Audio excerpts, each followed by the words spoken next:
Alors, bonsoir. Bonsoir tout le monde. Il est 19 heures, on va commencer. Je vais juste attendre que tout le monde se connecte.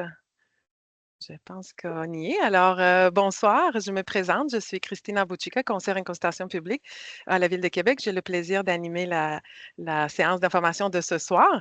Donc, bienvenue à cette séance d'information sur la stratégie de sécurité routière 2025-2029. Euh, j'ai le plaisir d'animer cette rencontre avec ma collègue Anne Pelletier qui va m'aider à animer la période de questions. Puis permettez-moi tout d'abord aussi de vous présenter les personnes qui m'accompagnent ce soir. Donc, tout d'abord, M. Pierre-Luc Lachance, qui est vice-président du comité exécutif responsable des dossiers de transport et de la mobilité conseiller municipal du district Saint-Roch-Saint-Sauveur. Bonsoir. Bonsoir. Également, on a le responsable de la stratégie de sécurité routière, M. Hervé Chapon, conseiller en planification des transports au service du transport et de mobilité intelligente, pardon. Bonsoir. Bonsoir. Donc, c'est M. Chapon qui va faire la présentation tout à l'heure. On a également avec nous ce soir M. Marc Desrivières, qui est directeur du service de transport et de la mobilité intelligente. Bonsoir. Donc, Bonsoir à tous. il pourrait également être avec nous pour répondre à des questions éventuellement. Il y a également d'autres membres de l'équipe, mais je ne prendrai pas le temps de souligner leur présence à tous, mais au besoin, ils vont pouvoir intervenir pour répondre à des questions. On a également avec nous, c'est ça, je vois que Mme Bianca Dussault, ou bien je peux vous laisser M. Pierre-Luc Lachance vous présenter vos collègues également. Juste un instant. Un instant. Oui. Donc, l'objectif de la séance, la séance de ce soir, tout d'abord, est enregistrée. Donc, si jamais il y a des personnes qui n'ont pas pu assister ce soir, mais sachez que la présentation va être également la présentation et l'enregistrement de la soirée seront disponibles sur la page de la stratégie de sécurité routière dès demain. Alors, l'objectif de la séance, c'est de vous présenter le bilan de la stratégie de sécurité routière qui vient de passer et également de vous présenter le projet de la nouvelle stratégie 2025-2029. Et le déroulement est fort simple. Donc, il va y avoir tout d'abord un mot de bienvenue de M. Pierre-Luc Lachance. Également, après une présentation par M. Chapon du bilan de la précédente stratégie de sécurité routière pour à peu près 25 minutes. On prendra une brève période de questions d'une dizaine de minutes après la présentation du bilan pour ensuite vous présenter le projet de stratégie de sécurité routière, donc une autre présentation d'environ 25 minutes. Et par la suite, il y aura la période de questions sur l'ensemble de la présentation. Alors, on voulait rendre la soirée un peu plus interactive pour ne pas qu'on parle pendant une heure, là, donc on vous garde actif. Alors, sans plus tarder, je vais donc inviter M. Pierre-Luc Lachance, à vous adresser le mot d'introduction. Merci beaucoup, Christina. Bonsoir à toutes et tous. Merci de prendre le temps en ce mercredi soir de vous connecter à nous et qu'on puisse discuter stratégie de sécurité routière pour la période 2025-2029. Vous dire qu'il y a beaucoup de travail qui a été fait. Donc, au début de rencontre, je tiens à souligner l'apport incroyable qu'on a eu de notre comité consultatif sur la stratégie composé de gens du domaine scolaire, des gens des organismes en mobilité. On a la SAC qui est présent aussi, bien entendu. On a les gens qui représentent des aînés. On a aussi beaucoup de gens à l'interne, comme l'a dit Christina, on ne voudrait pas passer beaucoup de temps à souligner tout le monde, mais je peux vous dire que au niveau des élus, il y a moi, il y a Marie-Josée Asselin, Bianca Dussault qui sont membres de ce comité-là. Et on a plusieurs membres, bien entendu, des gens du service des transports de la mobilité intelligente. On a des gens des communications, on a des gens du service de police, de l'entretien des voies de circulation, de la prévention qualité du milieu, donc qui est responsable, entre autres, des brigadiers scolaires. Bref, c'est une panoplie de gens qui ont à cœur la sécurité des citoyens et des citoyennes de la Ville de Québec et qui veulent améliorer les choses. Et c'est un peu ce qu'on vous propose d'entrée de jeu dans cette ce document préliminaire, vous soulignez rapidement qu'on travaille très fort dans un objectif, c'est l'objectif de voir les accidents diminuer. On vise en fait un nouveau défi de zéro collision mortelle dans les corridors scolaires et les zones pour aînés. Donc, les zones pour aînés qui sont une des nouveautés que vous avez peut-être entendu parler lors de l'annonce. Et on vise une réduction de 50% des collisions mortelles et graves en 2025-2029 par rapport à la période 2020-2024, ainsi que zéro décès de piétons et de cyclistes en 2040. Je ne vous en dis pas plus. Il y a des statistiques et des chiffres qui vont vous être donnés par des personnes beaucoup plus compétentes que moi en la matière. Donc, M. Hervé Chapon, entre autres, qui va commencer, je crois, avec le bilan de la sécurité routière. Donc, merci à toutes et à tous et une bonne soirée. Merci, M. Lachance. Alors, je passe donc la parole à M. Hervé Chapon pour vous présenter donc le bilan, la première partie de la présentation. Et peut-être juste vous mentionner qu'on vous demanderait ce soir d'utiliser l'outil questions-réponses. Vous voyez un QR en haut de votre bande. C'est cet outil-là qu'on va vous demander d'utiliser pour les questions-réponses. Puis si jamais vous n'êtes pas capable, parce que vous êtes sur un téléphone, vous ne pouvez pas écrire, à ce moment-là, vous pouvez lever la main puis on va pouvoir vous donner la parole. Mais on privilégie vraiment l'outil questions-réponses. Alors, Hervé, la parole est à toi. Je vais essayer de respecter mes périodes de 25 minutes. Donc, première période, les bilan routier et puis bilan des actions 2020 et 2024. Juste pour rappel, en 2020, quand on a adopté la stratégie 2020-2024, on s'était fixé 3 cibles principales. Zéro collision mortelle et grave autour des écoles, une réduction de 50% de collisions mortelles ou graves sur l'ensemble du territoire, avec une période de référence qui était la période 2012 et 2016, et puis à plus long terme, zéro décès de piétons et de cyclistes en 2040. Je vous ramène juste l'attention quelques secondes sur la cible qu'on utilise en général pour présenter notre stratégie, où le cœur de cible est toujours le même, c'est la tolérance humaine à la force physique. Ça, c'est un élément essentiel qui nous guide un peu dans nos actions. Autre élément important de ce bilan, c'est que le nombre de victimes impliquées dans des collisions, donc sur notre réseau, a diminué de 1,1% pendant la période 2020-2023. On n'a pas encore les données de collisions qui nous sont fournies par la Société d'assurance automobile du Québec pour la période 2024. Ceci dit, quand on compare le nombre de victimes à Québec sur notre réseau par rapport à la province, on voit qu'il y a une légère diminution, alors que dans la province, il y a une augmentation sur la même période. Donc, tous les efforts qui ont été faits ont été profitables pour réduire le nombre de victimes sur la route. L'autre élément important, c'est que sur la période 2019-2023, on constate qu'il y a 2 personnes sur 3 qui ont été victimes de la route, qui étaient des personnes de 65 ans ou plus. Alors ça, c'est un élément préoccupant qui nous a amené à développer et à proposer des nouveaux enjeux. Pour regarder un petit peu les statistiques, je ne vais pas trop m'attarder, mais vous voyez que sur les nombres de décès graves et mortels, donc on a une courbe en décroissance à partir de la période 2012, qui est l'année de référence, comme je le mentionnais tout à l'heure, et que la diminution est moins évidente au nombre de personnes décédées, ce qui est un peu normal puisqu'on est avec des petits chiffres. Par contre, ce qui est encourageant, c'est que quand on regarde les collisions blessés ou bien des collisions avec des dommages matériels, là, on voit qu'il y a une courbe de décroissance qui est continue. Alors ça, c'est très encourageant parce que statistiquement, ça veut dire qu'il y a moins de collisions en général sur la route, donc on a moins de chances d'avoir des victimes blessées, graves ou des personnes décédées sur nos routes. Autre élément du bilan, pour ceux qui se souviennent de l'adoption de la stratégie 2020-2024, on avait mis de l'avant que les artères sont de très loin les principaux lieux de collision graves et mortelles. Quand je dis très loin, c'est presque 100% des collisions, on n'est pas loin de 100% des collisions graves et mortelles qui surviennent sur les artères. Élément aussi, donc à la lumière des 5 ans de mise en œuvre de notre stratégie, on se rend compte que les nouvelles limites de vitesse qui ont été mises en vigueur en 2021 sont plus respectées, mais qu'il y a encore des vitesses excessives et qui a encore du non-respect du Code de la sécurité routière. Donc, il y a plusieurs motifs de non-respect du Code de sécurité routière qui sont les principales causes de collision. Et puis, dernier élément, c'est à la lumière du sondage, du questionnaire en ligne qui a été diffusé au mois de mai et juin sur la perception de sécurité sur le réseau.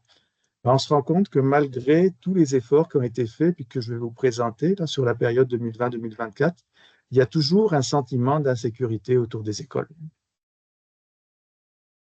Maintenant, quand on regarde le bilan des actions sur la période, juste pour rappel, une des grandes mesures qui a été mise en œuvre dans la stratégie actuelle, ça a été la réduction des limites de vitesse, donc de 50 km/h, qui était la limite de vitesse la plus répartie sur le réseau routier, avec des limites donc à 40 et à 30 km/h. À 40 plutôt sur des rues principales dans les secteurs résidentiels et à 30 sur les rues résidentielles.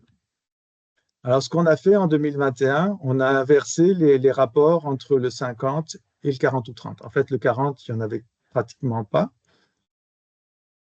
avant 2021. Et on avait en 2021 81% de notre réseau qui était à 50 km/h.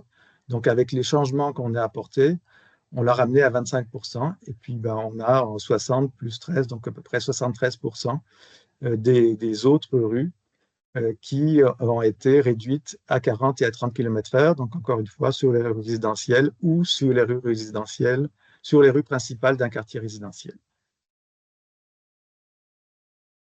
Donc, autre élément que j'ai introduit, c'est que tous ces efforts, on a déjà des outils qui nous permettent de voir qu'ils portent fruit. Et puis, l'un des outils que vous avez probablement tous vus, ce sont ce qu'on appelle les afficheurs de vitesse mobile ou les radars pédagogiques qui ont été déployés un peu partout dans l'ensemble des rues de Québec depuis 2021 et qui continuent à être déployés aujourd'hui.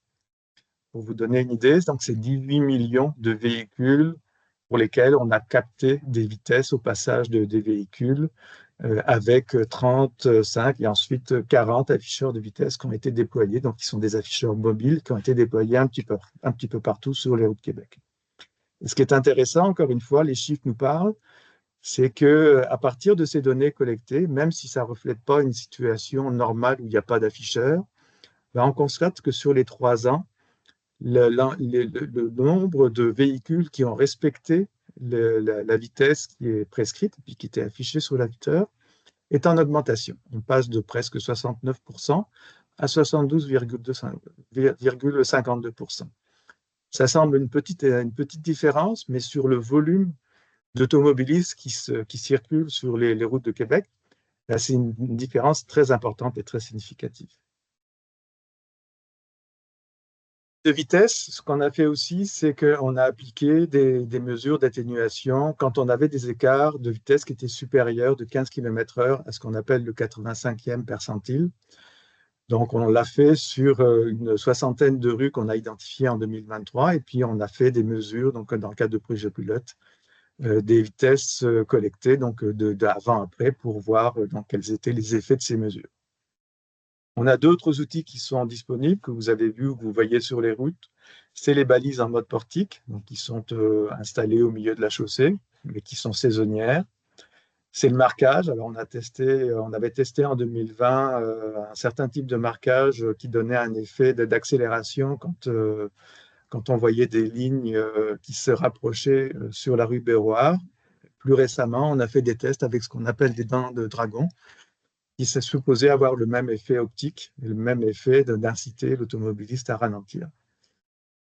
Et puis, on a fait des aménagements géométriques, notamment les avancées de trottoir, comme illustré sur les diapositives.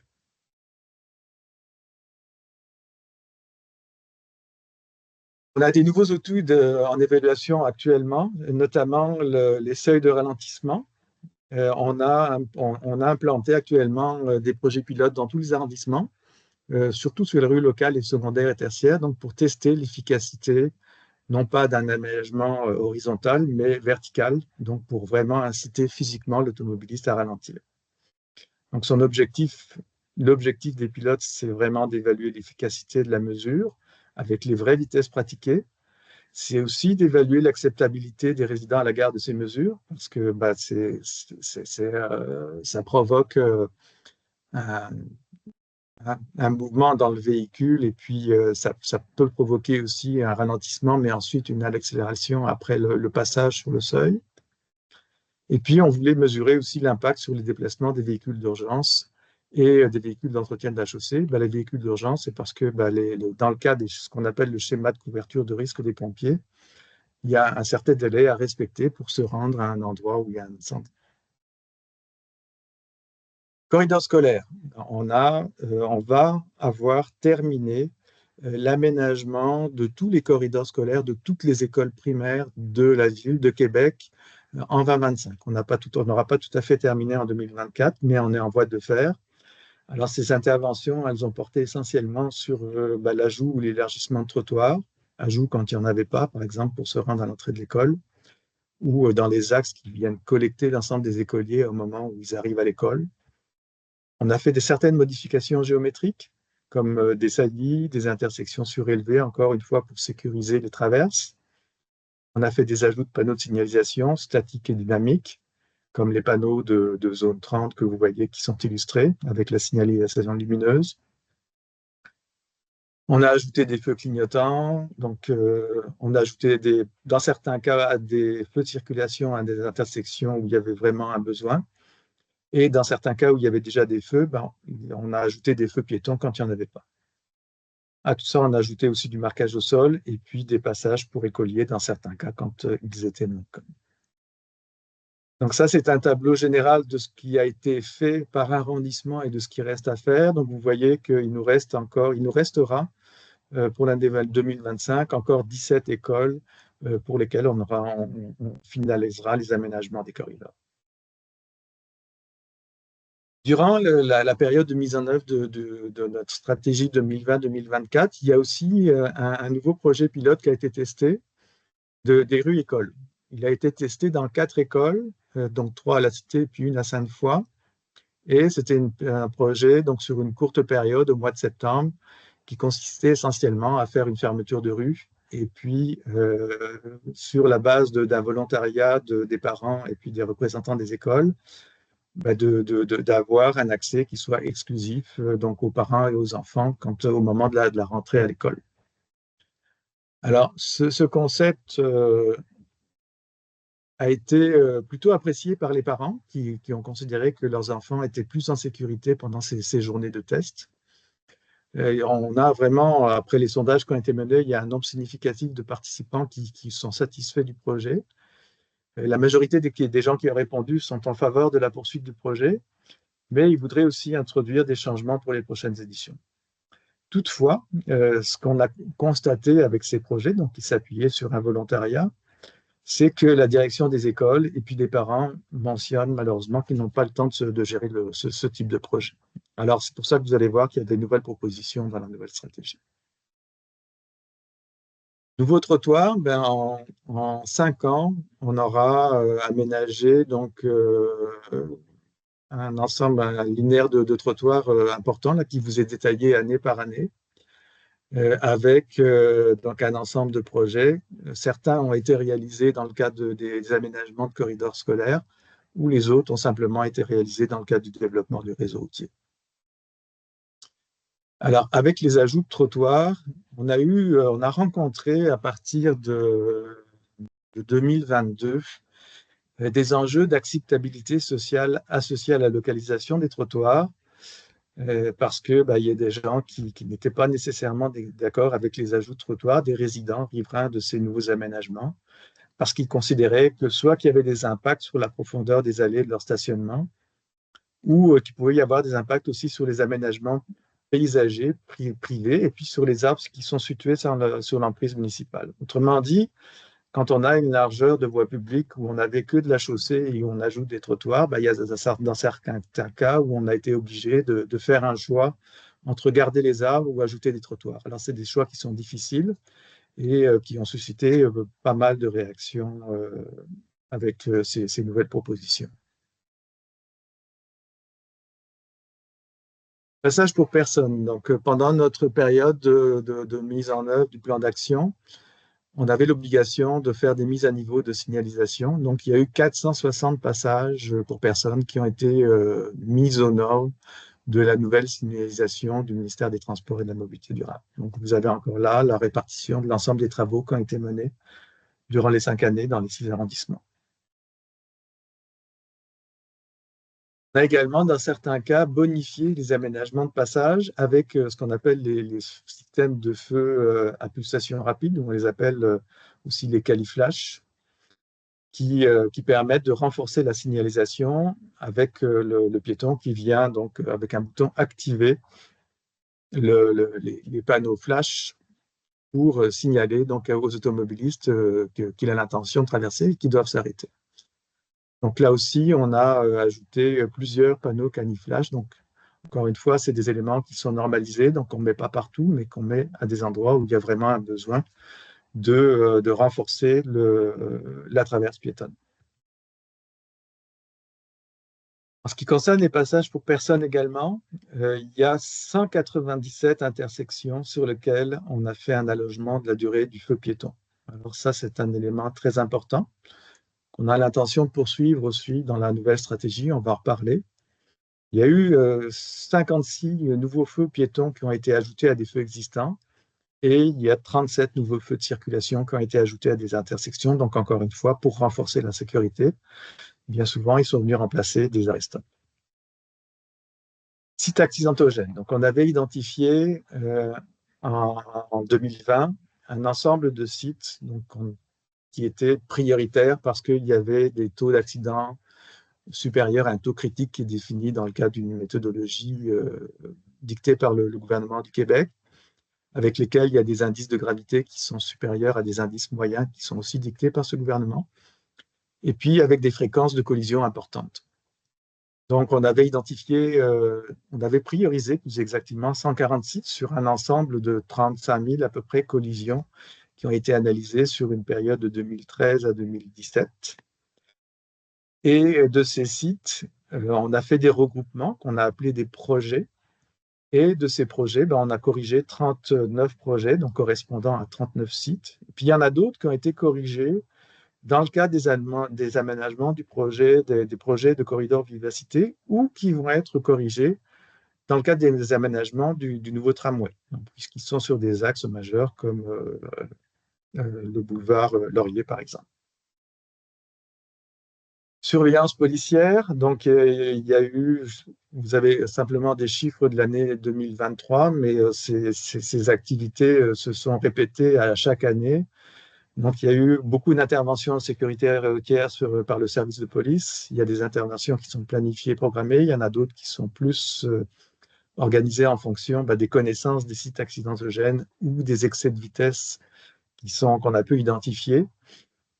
Il y a près de 4000 heures d'opérations qui ont été réalisées dans les zones scolaires, notamment en période de rentrée. Il y a eu les déploiements de radars vivants aussi, qui était un projet pilote qui a été mené par le service de police pendant 2 ans, donc encore une fois, pour sensibiliser les conducteurs et puis les parents au respect de la limite au niveau de la zone scolaire. Et puis, il y a eu des assignations de policiers pour des opérations de sécurité routière, donc notamment à proximité d'exsites accidentogènes, comme je vous le disais. Avec les connaissances qu'on avait des endroits plus à risque, les policiers ont pu intervenir sur des endroits plus ciblés. Ce qui on a beaucoup travaillé aussi, c'est la collaboration entre le service du transport, notre service, et le service de police de la ville, donc pour partager les informations, les connaissances et pour intervenir de façon plus efficace aussi sur les sites de collision mortelle notamment. Et enfin, il y a eu des interventions avec les radars foot. Communication, c'est près de 2 millions en fait, c'est 2 millions de dollars qui ont été investis dans une campagne de communication donc sur une période de 5 ans.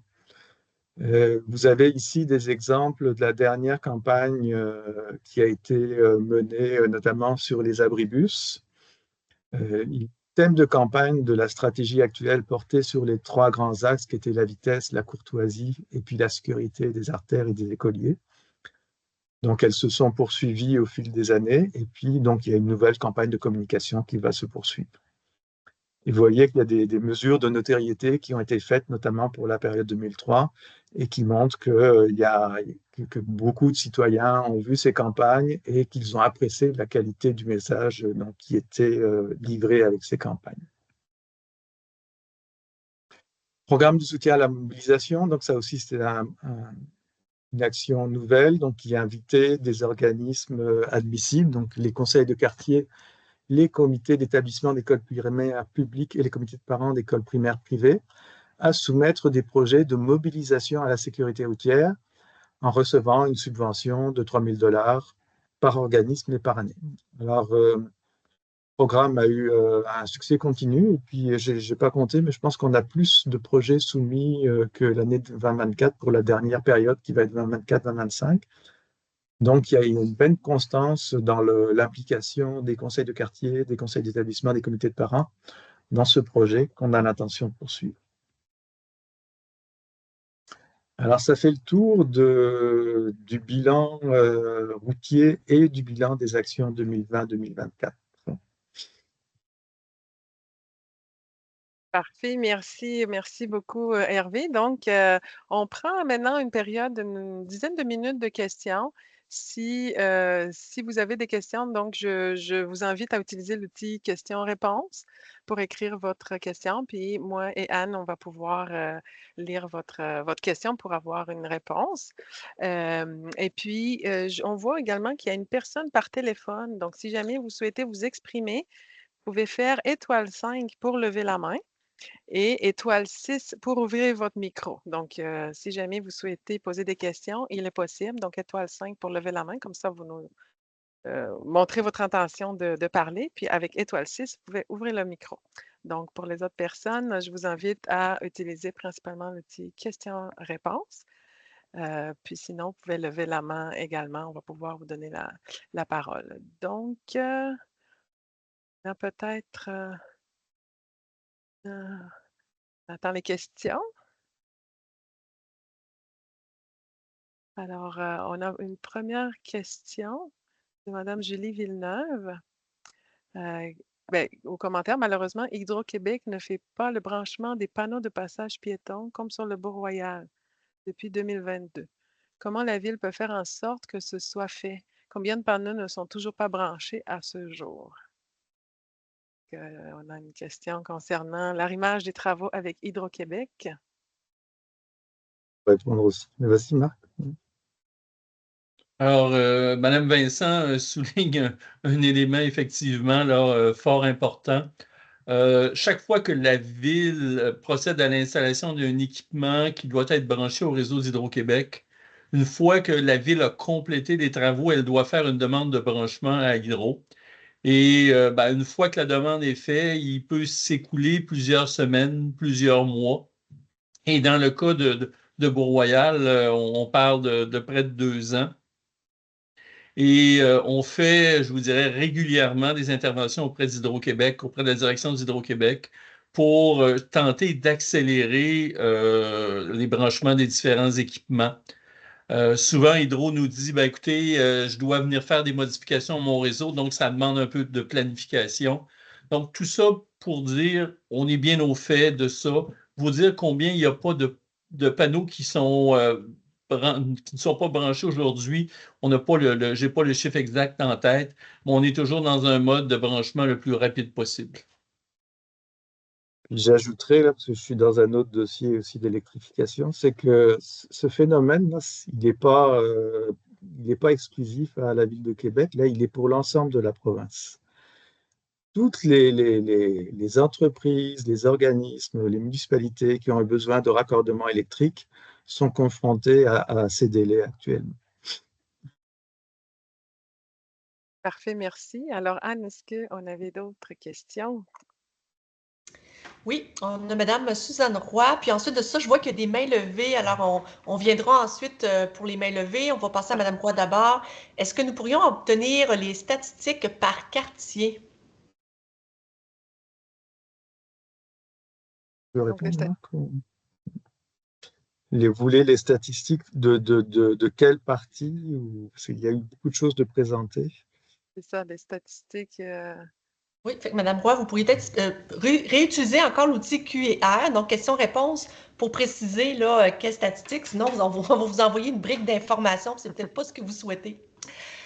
Alors, on s'est rendu, Christina, en attendant la précision de Mme Roy, aux questions des citoyens. Si tu veux, on pourrait peut-être commencer par M. Louis-Joseph. Parfait, Couturier. Je vous ai donné la possibilité de parler. Donc, si vous voulez ouvrir votre micro, on vous entend. Oui, bonjour, ça va bien? Bonjour. Oui, Vous m'entendez bien, donc, c'est ça? oui, très bien, très bien. Oui, donc, si vous me permettez, deux questions, je ne sais pas si c'est possible.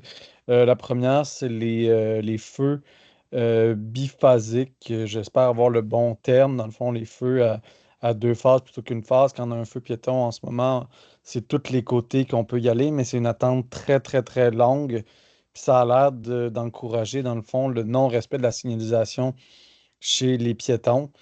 À Montréal, c'est la biphasique qui existe. Donc, je voulais savoir, est-ce que la ville avait des intentions d'augmenter le nombre de feux à deux phases plutôt qu'une phase comme on le voit en ce moment dans l'ensemble de la ville? La deuxième question, c'est par rapport au radar de vitesse avec des amendes. Est-ce que la ville veut augmenter la présence de ces radars-là? Le peut-elle? Parce que je pense que c'est lié au MTMD, mais je ne suis pas sûr.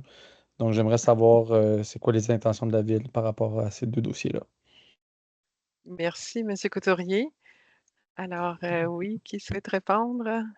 Répondre, Je- M. première Chapon? question. Oui, je peux répondre. Je vais commencer par la deuxième question de M. Couturier. Effectivement, la ville dispose de 4 équipements qui lui sont prêtés par le ministère des Transports dans le cadre d'une entente convenue en 2013. Et on peut utiliser ces équipements-là sur 39 lieux sur le territoire de la ville de Québec. On ne peut pas les utiliser ailleurs. Notre intention, puis on l'a bien fait connaître au ministère des Transports en début d'année, on souhaiterait avoir une quinzaine d'équipements. On souhaiterait avoir une gouvernance simplifiée, améliorée. Malheureusement, le gouvernement ne nous a pas écoutés au moment de faire la modification de son projet de loi, mais on Ouais. travaille encore là-dessus on travaille là-dessus là, pour essayer de faire évoluer les choses, mais notre objectif est on croit au contrôle automatisé puis on veut le multiplier sur le territoire. Ouais. Clairement, c'est notre intention. Quant Parfait, oui. Quant au feu, vous verrez, on va en parler tout à l'heure, les feux de piétons, ça fait partie des éléments sur lesquels on veut travailler. Maintenant, on est toujours dans un contexte, vous savez, l'approche Montréal, vous parlez biphasée, là, c'est essentiellement, c'est qu'il y a ce qu'on va appeler la phase d'engagement puis la phase de dégagement. À Montréal, on ne protège le piéton que durant la phase d'engagement, 8 à 10 secondes. Une fois que cette phase-là est passée, on permet aux véhicules de faire un virage à droite ou un virage à gauche, mais ils doivent céder le passage aux piétons préalablement. Or, c'est souvent dans des cas comme ça où il y a beaucoup de collisions impliquant des piétons. Donc, entre l'approche Montréal et l'approche Québec, il y a quelque chose entre deux qui est la phase concourante. Donc, au moment où on donne un mouvement, disons, dans une direction, ben, pendant le 20, 25, 30 secondes, on empêche les mouvements de virage de façon à ce que le piéton soit protégé tout au long de sa traversée. On appelle ça une phase concourante. Et vous verrez, il y a des intersections où on est allé vers ça. L'idée, il n'y a pas un modèle unique. Il faut avoir vraiment une analyse de chaque intersection en fonction des clientèles, des distances à traverser pour déterminer quel est le meilleur mode de protection pour le piéton. Et on a toujours le souci de l'attente aussi. Là. Souvent, les gens perçoivent que l'attente est longue, mais en moyenne, l'attente dépasse rarement, là, en moyenne, 60 à 70 secondes, ce qui n'est pas énorme comme tel. Parfait, merci beaucoup. Merci, M. Couturier. Alors, j'invite maintenant M. Guy Boivin à ouvrir son micro puis à poser sa question.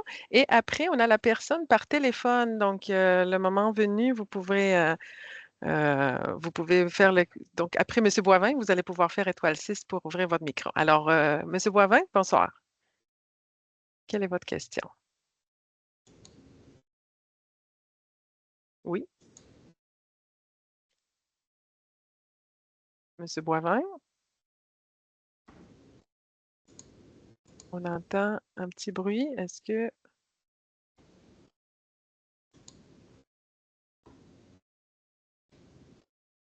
Bon, pour l'instant, on ne vous entend pas. On va réessayer, Monsieur Boivin. Alors, on va essayer donc avec la personne au téléphone. Donc, si vous souhaitez faire étoile 6 pour pouvoir activer votre micro. Allô? Alors, la personne au téléphone qui commence par un 686, que vous avez levé la main, que vous êtes capable de faire étoile 6. Bon, ça va bien ce soir. Oh, bon, la personne a baissé la main. Donc, j'inviterai M. René Binet. Donc, c'est à vous. Puis après, je vais faire un tour s'il y en a d'autres questions écrites, puis on va pouvoir continuer avec la présentation. Puis ne vous inquiétez pas, si vous avez d'autres questions sur la partie bilan, vous allez pouvoir revenir à la fin. Donc, M. Binet, est-ce que vous pouvez Oui, parler? Oui, oui, on vous entend. Oui, vous m'entendez. Ben, oui. écoutez, moi, j'ai hâte de voir ce que M. Desrivières va dire tout à l'heure par rapport à la phase exclusive, là, en fait, parce qu'il y a 2 phases. Et je dois vous dire que pour une personne handicapée visuelle, la phase exclusive, munie d'un signal sonore, c'est vraiment ce qu'il y a de plus sécuritaire pour traverser. Alors, quelques secondes de plus pour traverser, ça tue pas personne. Et puis, il y a moins de morts. Voilà. Merci, M. Binet. Mais vous faites bien le pont vers la partie de la nouvelle stratégie de sécurité routière. Donc, on est parti du bilan. Là, on va regarder vers l'avenir. Donc, M. Chapon. Ah, j'avais promis que je vais regarder encore une fois les.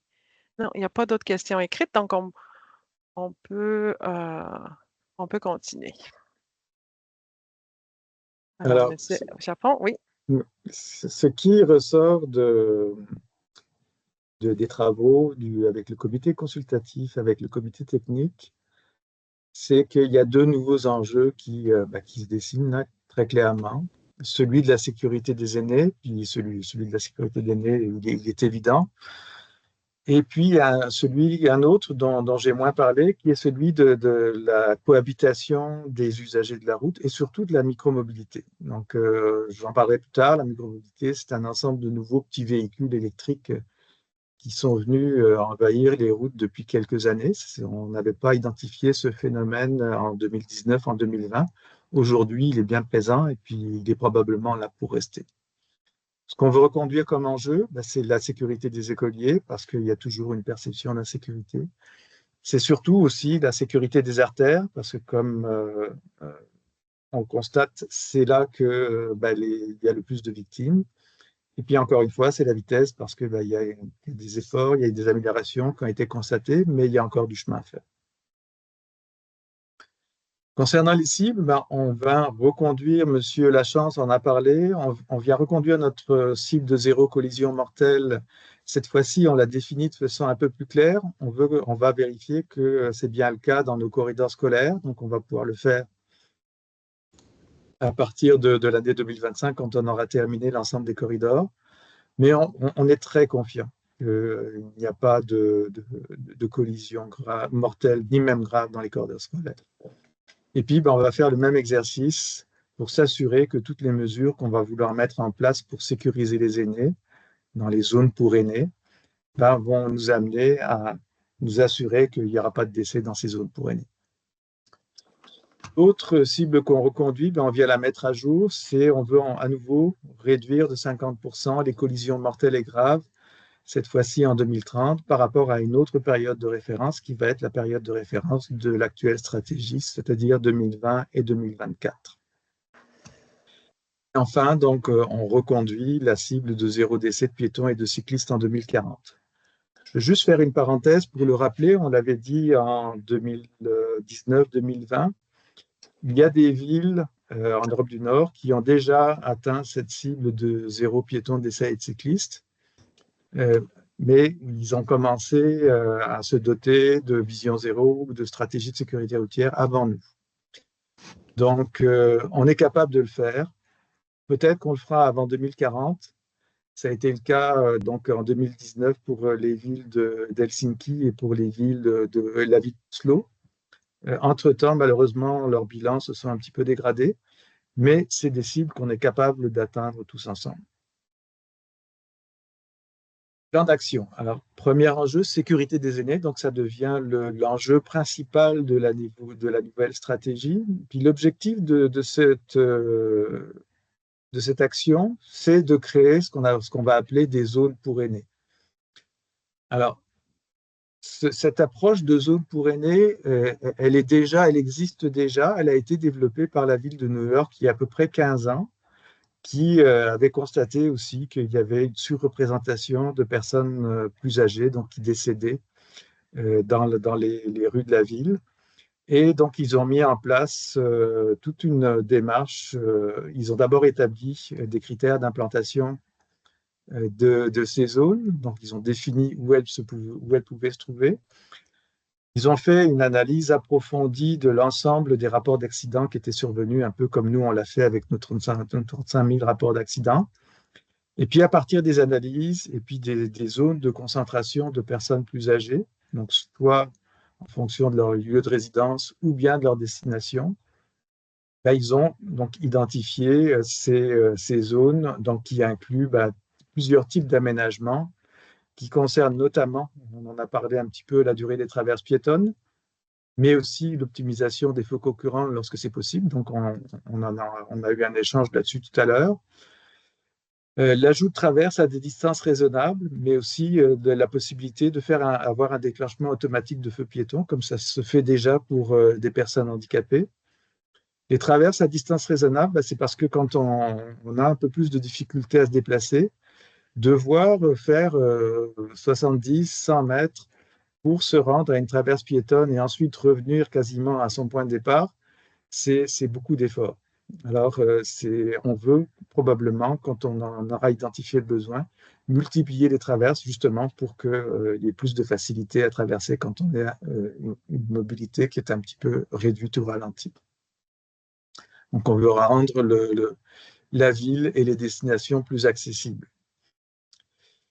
Dans certains cas, ça va se traduire par des aménagements de refuge, notamment sur les artères où on a plusieurs voies de circulation où il n'y a pas de terre-plein central, pour pouvoir avoir une période de transition et qui permette à des personnes plus âgées de se déplacer, de traverser avec plus de sécurité.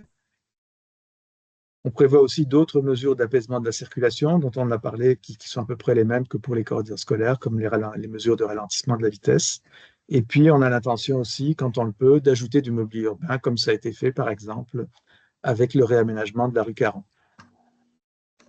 Dans certains cas, ça nécessitera la construction de nouveaux trottoirs. Et puis aujourd'hui, les nouveaux trottoirs, quand on les aménage, ils sont systématiquement équipés de plaques podotactiles. Donc, ça fait partie aussi des outils qu'on pourra mettre en place.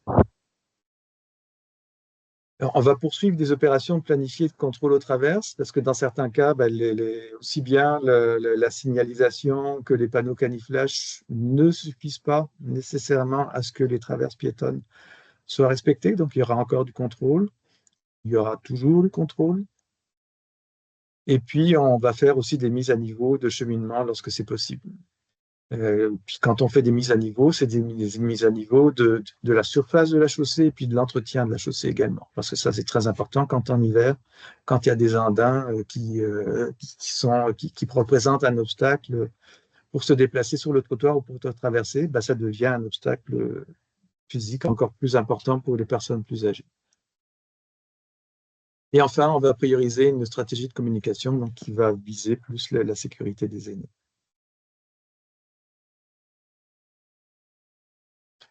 Donc, l'exemple dont je vous parlais de la ville de New York, c'est ce qu'ils ont fait, comme je le disais, il y a à peu près 15 ans, où ils ont déterminé où est-ce qu'il y avait des endroits où vraiment il fallait intervenir en priorité. Puis, je vais vous donner un exemple.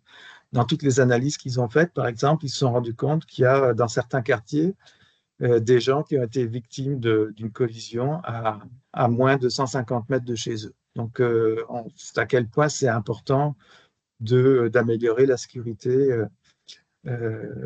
des chemins qui devraient être naturels à pied pour des personnes âgées. Puis, Quand on dit ça pour les personnes âgées, ben, c'est vrai pour tout le monde, parce que ce qu'ils ont constaté aussi, c'est qu'il n'y a pas de lieux de collision qui sont particuliers aux aînés. Bien souvent, s'il y a de la mortalité qui est plus importante, c'est parce que la tolérance au choc physique est plus faible quand on est plus âgé, plus fragile que quand on est adulte, quand on est jeune. Donc, quand on vient apporter des mesures qui vont améliorer la sécurité pour les personnes âgées, c'est aussi des mesures qui vont servir aux autres personnes, que ce soit les écoliers, si on est dans un secteur écolier, ou bien des adultes quand on a besoin de se déplacer et qu'on a la volonté de se déplacer à pied aussi. Alors, voilà l'exemple de mesures qui ont été mises en place.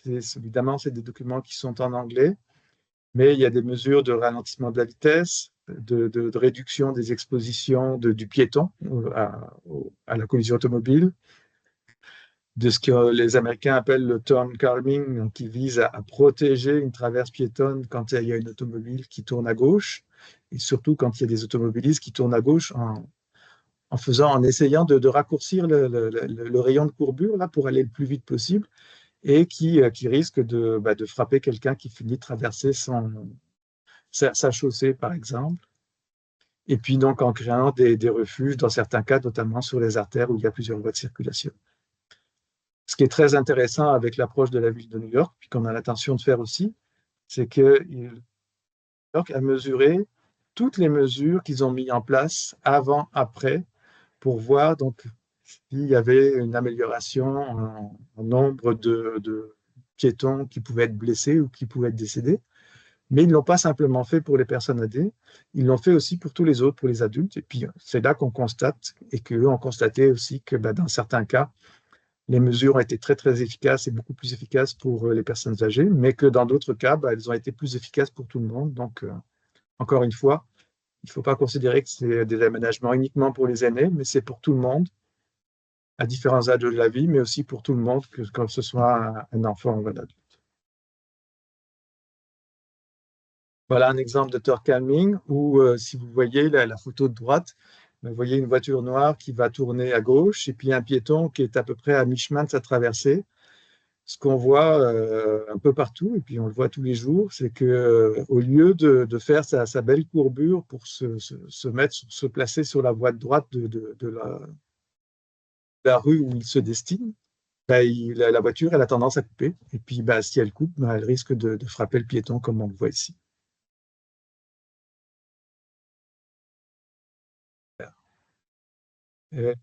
Va poursuivre les corrections des sites accidentogènes de la précédente stratégie. Vous l'avez vu, on n'a pas terminé.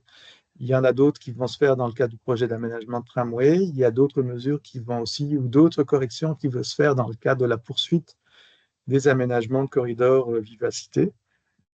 Et puis, il y a toutes les autres qu'on n'a pas encore fait qui nous restent à faire.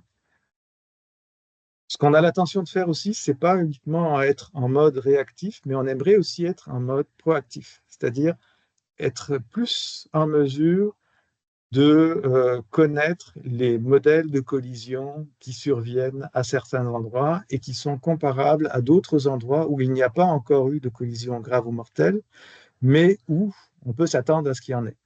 Alors c'est ça, prévenir les collisions mortelles ou graves. Ça nécessite une analyse beaucoup plus approfondie des données qu'on a à notre disposition. Ça nécessite aussi de faire appel à des nouvelles technologies de capture vidéo par caméra, d'analyse en utilisant des algorithmes et de l'intelligence artificielle. Alors, c'est ça qu'on veut faire aussi avec notre nouvelle stratégie. Et puis enfin, on a l'intention de poursuivre l'éducation et la sensibilisation au partage de la route et puis au respect du code, parce que quand il y a des non-respects du code, comme par exemple le non-respect des feux rouges, c'est aux intersections, soit sur les artères que ça fait le plus mal, et c'est pour ça qu'on y retrouve le plus de... Alors voilà, juste quelques images qui montrent le type de capture vidéo qui se fait avec des caméras mobiles actuellement, même depuis plusieurs années. D'ailleurs, c'est les sociétés, les entreprises canadiennes qui ont développé ces technologies sont un peu les leaders dans le monde dans ce domaine. Et à partir de ces captures qui sont faites, ils sont capables d'identifier, puis de compter et d'analyser ce qu'on appelle les presque collisions, et de pouvoir déterminer quelles sont les mesures qui pourraient être mises en place pour éviter que les presque collisions deviennent des vraies collisions. Sécurité des artères toujours. Marc Desrivières en a parlé un peu. Donc, l'intention, c'est de poursuivre les discussions avec le gouvernement afin d'avoir plus de radars photo et d'avoir plus d'autonomie pour les installer là où on considère qu'on a besoin de les installer pour réduire la vitesse. Dans les autres mesures, donc concernant la vitesse cette fois-ci, il y a un projet qui devrait être terminé dans le courant du mois de juin et qui était déjà dans le plan d'action de la stratégie 2020-2024, c'est l'adoption d'un nouveau guide d'aménagement des rues de Québec. Alors ça, c'est un gros travail d'équipe, collectif entre services, qui vient déterminer comment, en 2025, on devrait aménager les rues de Québec, en tenant compte des nouvelles approches de qualité et de sécurité inspirées des grands organismes internationaux. En même temps, on a l'intention d'élaborer ce qu'on appelle un guide de détermination des mesures de modération à la vitesse excessive. Autrement dit, le nouveau guide d'aménagement des rues, lui, il vise plus à servir de guide soit pour les ouvertures de rue, soit pour les réfections de rue quand il y a des grands travaux d'aménagement ou de réfection des infrastructures. Le deuxième, lui, il vise à intervenir sur tous les endroits où on a considéré que tout ce qu'on avait fait jusqu'à maintenant n'était pas suffisant pour faire ralentir la vitesse des automobilistes, ou en tout cas pour que les automobilistes respectent les vitesses prescrites.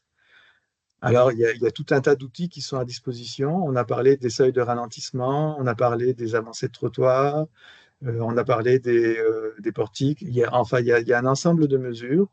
Et ce qu'on veut faire, c'est en fonction des écarts de vitesse qu'on a identifiés ou des grandes vitesses excessives qui sont mesurées, et des configurations des rues, de pouvoir mettre en œuvre les bons outils à la bonne place pour avoir le bon résultat.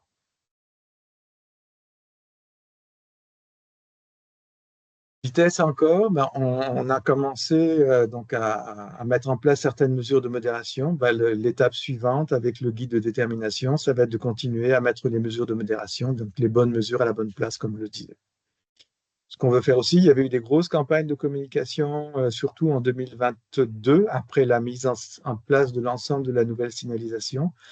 C'est qu'on veut poursuivre les activités de communication sur le respect des limites de vitesse, en partenariat avec la Société d'assurance automobile du Québec, qui, elle, continue à mener ses campagnes sur ce thème-là, et aussi en comptant sur l'engagement citoyen, notamment dans le cadre de la participation des conseils de quartier et puis des comités d'établissement, des conseils d'établissement des écoles avec le programme de mobilisation à la sécurité routière. Vous avez probablement vu aussi un peu partout des panneaux qui ont poussé devant les écoles et qui venaient donc donner le message aux automobilistes de ralentir à l'approche de l'école. Sécurité des écoliers, étant donné qu'il y a toujours cette perception d'insécurité, que les corridors scolaires seront à peu près terminés, mais qu'ils ne couvrent pas nécessairement l'ensemble du parcours d'un écolier de sa maison à son école, on va, dans certains cas, étendre les corridors scolaires, essentiellement à des endroits où il y a des intersections qui sont importantes et qui sont à risque, et qui vont se trouver dans un rayon d'environ 300 mètres des écoles. Alors ça, c'est la géométrie variable, ça dépend des écoles, ça dépend des configurations des rues, ça dépend également de l'aire de desserte des écoles, donc il y a tout un tas de facteurs qui sont à prendre en compte et qu'on va considérer. Ce qui est très probable et même certain, c'est qu'on va ajouter des seuils de ralentissement et du contrôle automatisé autour des écoles et puis dans ces corridors scolaires, donc encore une fois pour renforcer la sécurité dans les corridors.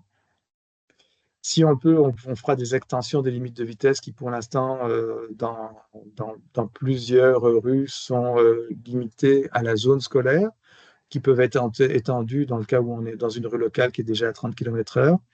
Mais l'intention, c'est de pouvoir mettre du 30 km/h sur l'ensemble du parcours des écoliers quand c'est possible. Ce qui est demandé par les représentants des écoles aussi, c'est d'avoir un marquage qui est plus durable, parce que nos marquages à l'eau ont tendance à s'effacer au fil du temps. Ils se reconduisent à chaque année.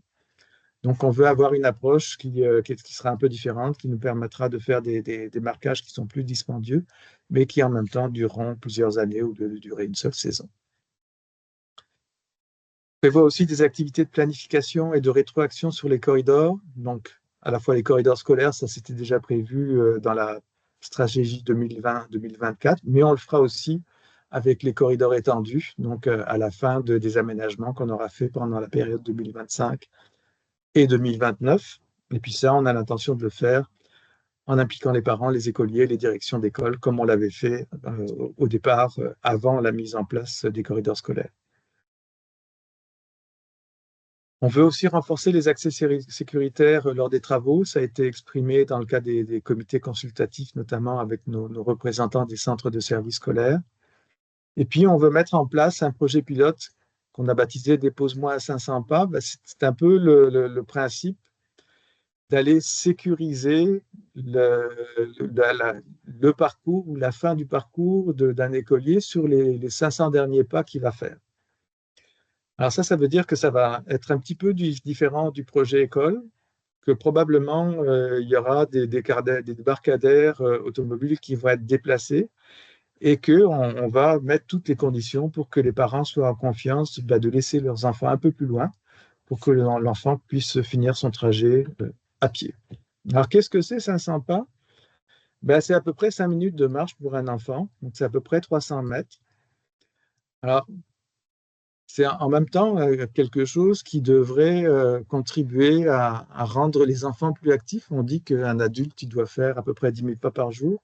Donc, s'il le fait 2 fois dans la journée, ça va lui faire 1000 pas qu'il aura fait et qu'il n'aura peut-être pas fait si le reste de la journée, il est sur le banc d'école ou s'il est sur des consoles de jeux. Mais là, je parlerai pas pour les parents. Sécurité des écoliers, donc on veut aussi éduquer à la sécurité routière dès le plus jeune âge. Ça a été des intentions qui ont été fortement exprimées aussi avec nos partenaires du comité consultatif. Et on souhaite inviter le gouvernement du Québec à intégrer l'apprentissage du Code de sécurité routière le plus tôt possible. Donc, de façon à ce que dès le plus jeune âge, on puisse comprendre, chacun puisse comprendre ses responsabilités en tant qu'usager de la route, et puis aussi les règles qu'il doit respecter, parce qu'avec les autres usagers de la route, donc la règle du partage, on souhaiterait que ce soit intégré dans les programmes scolaires dès le primaire et que ce soit poursuivi également dans le secondaire, éventuellement en collaboration avec des partenaires communautaires donc, qui pourraient mener ces formations et ces apprentissages. On peut également poursuivre la sensibilisation de tous les usagers à la sécurité dans les zones scolaires, incluant les écoliers, les parents et les conducteurs d'autobus scolaires. Pourquoi on a mis ça? Parce que avec nos brigadiers scolaires nous rapportent beaucoup de situations qui sont parfois difficiles, de parents qui ne respectent pas les règles quand ils viennent pour déposer leurs enfants, et puis même de conducteurs d'autobus scolaires qui ne sont pas toujours dans les règles du Code de sécurité routière. Donc, on veut mener une action plus dans ce sens-là, donc de toute cette circulation qui se fait aux entrées et aux sorties des écoles. Et enfin, on veut soutenir le déploiement des programmes de formation à la marche, au vélo et au micro-véhicule. Alors, il y a déjà des programmes de formation qui existent à l'initiative de la Société d'assurance automobile, du CAA ou bien des organismes comme Accès Transport Viable ou Vivre en Ville ou Vélo Québec. Donc, c'est des formations qu'on veut aussi appuyer. Et enfin, on veut accompagner les parents au changement parce que il faut que le parent soit en confiance pour que son enfant puisse se rendre à l'école à pied. S'il n'est pas en confiance, il ne le laissera pas aller à pied. Il y a d'autres facteurs qui rentrent en ligne de compte, comme le temps, parce que parfois, c'est plus facile de prendre son auto, de déposer son enfant et puis de poursuivre son chemin pour se rendre au travail, mais pas uniquement. Donc, il faut aussi que la perception de sécurité soit vraiment là et que la sécurité aussi soit là. Également inviter les centres de services scolaires et les écoles privées à promouvoir les plateformes de covoiturage des écoles et les services d'accompagnement des écoliers. Donc, en fait, on veut mettre en place ou soutenir tous les moyens d'éviter que l'enfant, que les parents soient obligés d'amener leurs enfants à l'école avec une automobile quand ils peuvent l'éviter. Et enfin, on a l'intention de rehausser le montant de la subvention accordée dans le cadre du programme de mobilisation. Actuellement, elle est à 3 000 $ par organisme et par an. Donc, il était question de l'augmenter à 5 000 $. Micromobilité, alors les véhicules de micromobilité, c'est un peu certains véhicules qui font partie de la grande famille, comme les vélos, mais ce qu'on a vu émerger depuis 2020, c'est les vélos assistance électrique, et puis aussi les vélos en vélo partage, en libre service, comme le service à vélo, donc en assistance électrique également, qui a été un grand succès. Mais on commence à voir aussi des vélos cargo. Il y a eu il y a beaucoup de trottinettistes qui sont venus s'ajouter sur la chaussée ou sur les trottoirs. On commence à voir aussi des cyclomoteurs électriques. On voit des plans gyroscopiques, des gyroroues, des gyropodes, des quadriporteurs, souvent eux qui font partie de la grande famille des aides personnelles au transport motorisé, donc notamment pour les personnes à mobilité réduite. Donc tout ça, ça fait plein de nouveaux usagers avec plein de nouveaux véhicules qui sont pas forcément, les usagers ne sont pas forcément des personnes qui ont eu à apprendre le code de sécurité routière, notamment les plus jeunes. Et puis les véhicules, ce n'est pas toujours des personnes qui se familiarisent vite avec ces véhicules. Et puis les véhicules, ce n'est pas toujours des véhicules qui sont de très bonne qualité aussi. Alors il y a tout un tas de situations qui font qu'il y a des conflits entre les piétons et les cyclistes, entre les piétons et les trottinettistes, entre les vélos libre-service et les automobilistes et les piétons. Donc ces conflits, malheureusement, ils peuvent mener à des accidents ou à des collisions. Dans le cas de la micromobilité, c'est assez souvent des accidents qui sont dus à une mauvaise utilisation des véhicules, ou bien parce que des véhicules sont de mauvaise qualité, ou aussi parce que la chaussée fait qu'à un moment donné, on passe avec sa petite roue dans un trou et qu'on tombe. Alors, c'est toutes ces situations qu'on veut bien comprendre. Pour l'instant, il y a peu de données au Québec sur ces phénomènes. Il y en a plus dans d'autres pays qui sont plus avancés, où il y a encore plus de petits véhicules. Donc, on fait de la veille là-dessus, on va collecter les données et puis on va trouver les bonnes mesures pour faire en sorte que tout ce monde cohabite bien. Il y a certaines mesures que nous, on ne pourra pas faire en tant que ville parce que c'est des mesures qui sont de responsabilité provinciale. Donc, c'est pour ça qu'on souhaite inviter le gouvernement à se doter d'une vision globale de la micromobilité. Alors, le gouvernement du Québec a déjà apporté certaines modifications au Code de sécurité routière, notamment pour restreindre certaines catégories de véhicules qui sont trop puissants ou qui vont trop vite. Donc, il y a des règles de bridage ou de limite maximum de certains véhicules. Mais il y a beaucoup d'évolutions dans ce domaine-là. On voit en Europe que par exemple, que les différents pays européens tendent à vouloir uniformiser les vitesses maximales possibles avec la motorisation à 25 km/h, alors qu'actuellement, par exemple, pour les vélos assistance électrique, on est à 32 ici.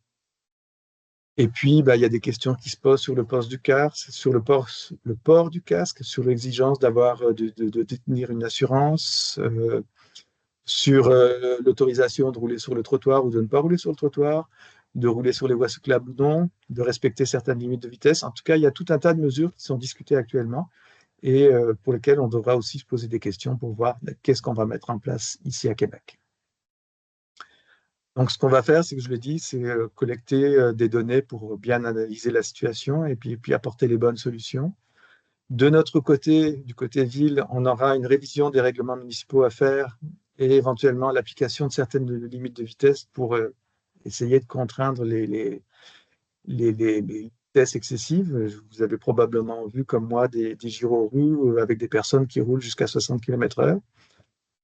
Donc, qui sont à risque pour elles-mêmes, mais qui sont à risque pour tous les autres aussi. On souhaite évidemment poursuivre le déploiement du service à vélo, qui est un grand succès, et puis qui est un succès qui est amené à se poursuivre. Et puis, avec le déploiement d'Avélo, et puis le développement de la micromobilité, on souhaite aussi que ces petits véhicules de micromobilité servent de moyen de transport de ce qu'on appelle le dernier kilomètre, là, ou le premier kilomètre, pour se rendre jusqu'à une station de transport de réseaux structurants comme le tramway ou les autres services structurants qui vont être mis en place dans les prochaines années.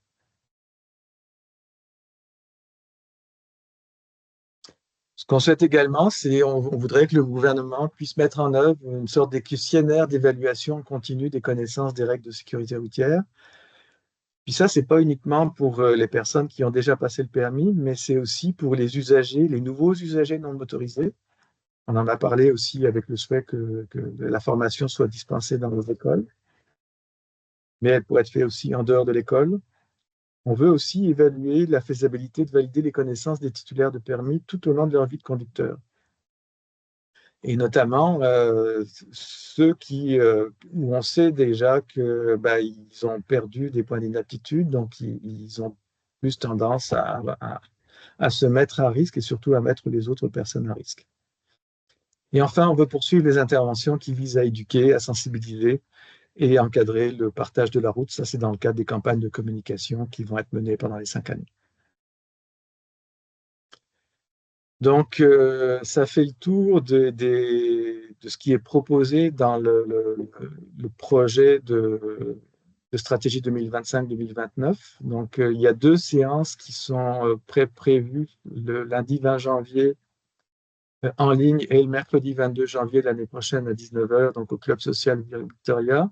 Cette fois-ci, c'est plus pour travailler sous forme d'ateliers participatifs où les personnes qui s'inscriront seront invitées à réagir ou à proposer des initiatives par rapport à ce qui a été proposé dans ces stratégies sur les 5 grands enjeux, donc que sont la vitesse, la sécurité des artères, la sécurité des écoliers, la micromobilité, la sécurité des aînés. Et tout ça devrait nous amener donc à un document final qui serait adopté par le Conseil au mois de mai 2025. Voilà. Merci beaucoup, Hervé, pour la présentation. On est donc rendu à la période de questions. Comme Anne l'a mentionné dans l'outil de clavardage, on a eu une petite difficulté avec l'outil QR. Donc, on va vous inviter d'écrire votre question soit dans l'outil clavardage qu'on a activé pour la soirée ou comme tantôt, là, si vous souhaitez, si vous préférez lever la main, on va pouvoir vous donner la parole. Alors, Anne, est-ce qu'on serait prêt à lire quelques questions? Oui, excuse-moi, alors, Christina, mais oui. moi, je ne vous vois plus, là. Je ne sais pas si c'est quelque chose. Ben, peut-être qu'on peut départager la présentation. OK. Puis comme ça, si jamais on a besoin d'y aller pour répondre à une question, on va pouvoir le partager à nous. Oui, puis merci. Puis désolé, ceux qui ont inscrit leurs questions dans le QR, malheureusement, on a perdu vos questions. Alors, si vous voulez les réécrire à nouveau, là, pas de souci, on va les prendre et les lire publiquement. Alors, désolé pour l'erreur, pas l'erreur, mais le souci technique. Alors, j'aurais 2 questions et un commentaire. D'abord de M. Boivin. Merci, M. Boivin, de reposer à nouveau votre question. Elle est, avez-vous pensé aux feux de circulation piétons, longs et courts, sur le même poteau? Une personne âgée et un handicapé pourraient demander un passage long et une alerte, demander le passage court. Oui, Monsieur c'est une Chapon, oui. proposition qui a Oui. été faite notamment par le représentant de la FADOC. Donc, la FADOC est l'un des organismes partenaires du comité consultatif. Donc, c'est une des initiatives qu'on va analyser, effectivement. Merci, M. Chapon. Puis d'ailleurs, M. Boivin, en commentaire, préfère des phases de circulation piétonne comme à Québec plutôt qu'à Montréal. La deuxième question est de M. Mathis Gagnon. Comment est-ce que les zones aînées vont être identifiées? Via le nombre d'accidents impliquant des aînés ou plutôt via le nombre d'aînés dans la zone? C'est un peu tout ça. On a déjà commencé à identifier les secteurs où il y a plus de personnes âgées sur notre territoire. Donc, on a déjà une première image de zones où il y a une plus forte concentration de personnes âgées, un peu comme ce que je vous ai montré sur la carte de la ville de New York. Ça, c'est pour le point d'origine des personnes, donc là où elles habitent. Ce qu'on va regarder aussi, c'est les points de destination. Alors, dans les points où ils habitent, On va aussi prendre en compte les 89 résidences pour aînés qui sont présentes sur les territoires. Ça ne veut pas dire que toutes vont être traitées. Il y en a certaines qui ne sont pas dans des secteurs à risque, donc ce n'est pas nécessairement les endroits qui vont être prioritaires. Par contre, ce qu'on voit quand on vient superposer notre carte de RPA ou notre carte de zone pour aînés avec notre carte de site accidentogène, on voit déjà qu'il y a des endroits où c'est à peu près évident qu'on va intervenir en priorité. Alors, dans les destinations, il y a les commerces, que ce soit les rues commerciales ou les centres commerciaux. Ça peut être les lieux, les hôpitaux, les parcs, tous les endroits où une personne un peu plus âgée va avoir ses activités de la journée. Et puis enfin, excusez, j'ai oublié les principales, c'est qu'avec toute notre analyse des rapports d'accidents, on va être capable aussi de voir où est-ce qu'il y a eu des collisions plus importantes. Vous avez vu avec la ville de New York, là, il y a certains endroits où les interventions ont été vraiment très, très, très pertinentes parce qu'elles ont fait baisser de façon très importante le nombre de victimes plus âgées. Alors ça aussi, on va le voir avec notre analyse des collisions. Merci beaucoup, M. Chapon. Puis je te laisse la suite, Christina. Puis déjà, on a au moins 2 personnes de main levée, dont la personne au téléphone.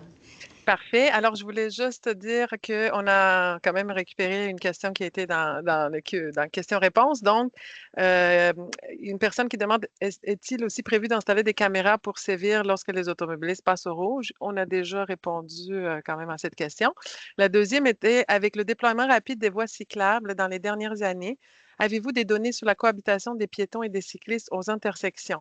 Avez-vous des données sur le sentiment de sécurité des piétons qui partagent la route à proximité des voies cyclables? Avez-vous des données sur les accidents cyclistes-piétons?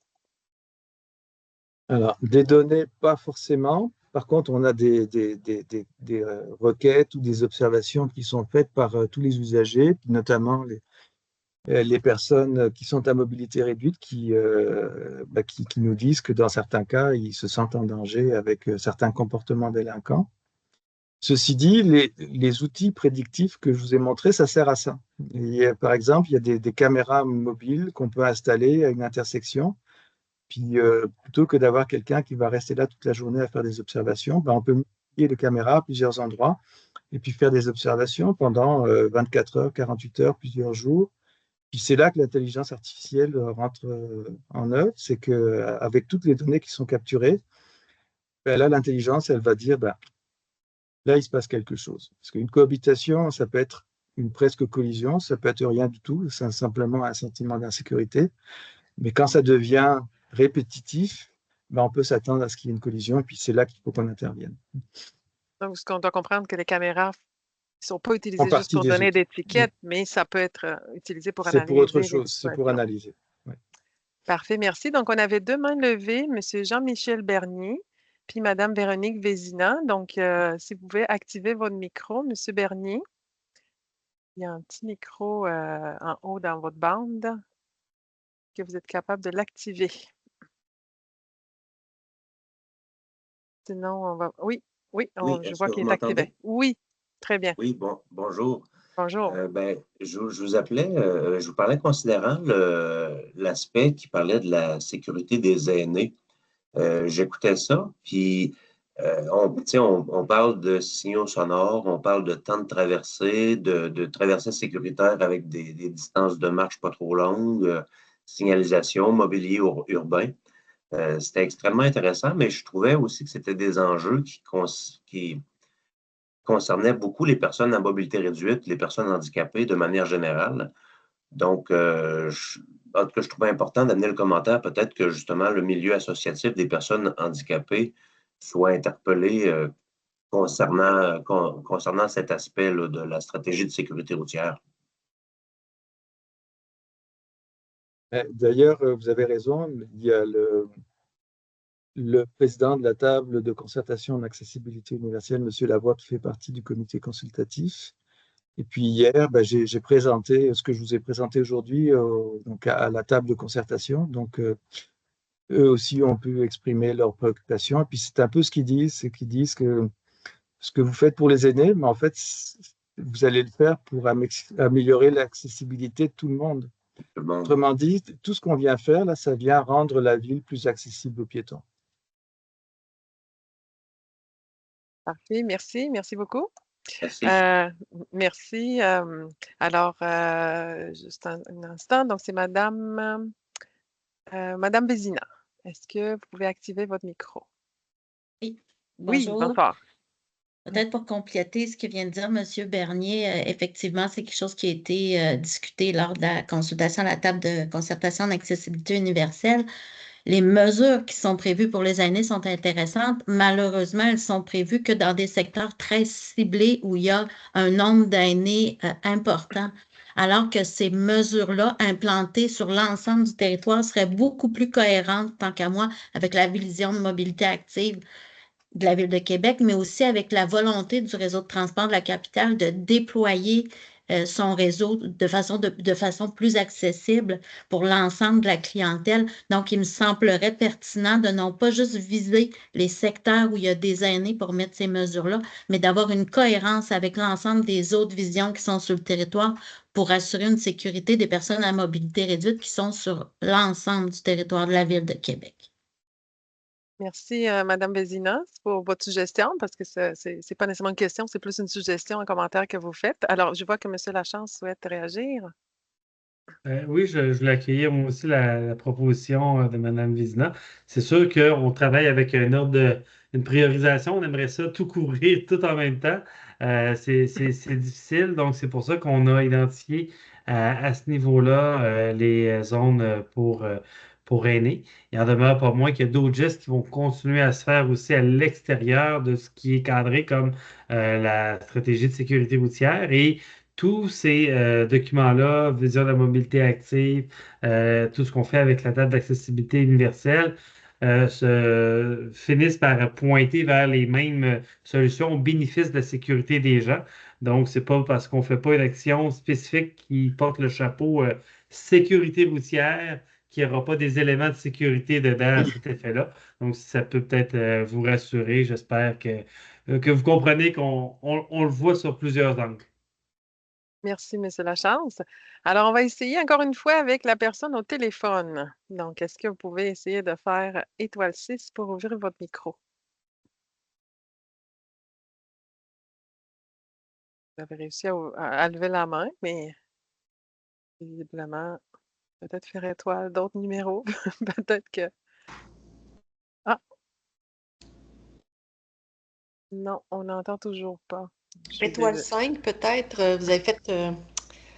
Normalement, c'est vraiment étoile 6, là. OK, ça ne semble pas fonctionner.